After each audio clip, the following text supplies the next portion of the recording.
જો મિત્રો આ ગંગા નદી છે એમ કહે છે, મને તો નથી ખબર. ભાઈ ડ્રાઈવર છે એમ કહે ગંગા નદી જવામાં ઓળખું છે એ ભાઈ માછલા પકડતો ને મારી પર તો કઈ રહેવા ન જોઈએ. હા વરસાદને આવેલી બહુ છે.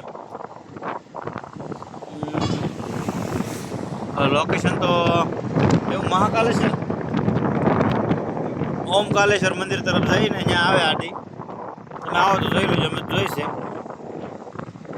હા નદી બહુ સારી છે, નાવાનું મન થાય તો નાતા નહીં કેમ કે પાણી ઊંડું હોય. આપણો હુરકુંડો ના ફસવા બગડેશ્વર નદી ના તરત નાઈ નીકળી જાય.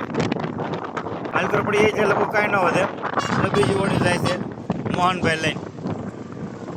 હા મોહનભાઈ છે કરમંજાવાળા તો જાય છે ઊંધા પાણી હાલે પછી અહીંની ઓળીઓ. હા તો જાય અમારે જવું હતું પણ હવે અત્યારે ટાઈમ નથી અને હવે અમારે બહુ મોડું થઈ ગયું છે અને હવે તો અમે હૂકો નાસ્તો કરીએ છીએ બજાર. સવારથી ગાડી આખી છે, બહુ લાગી છે. લીંબુ ચાય મળ્યો નથી, સેવ નથી મળી, સોસ મળ્યો છે તો એ તો હું કરશું.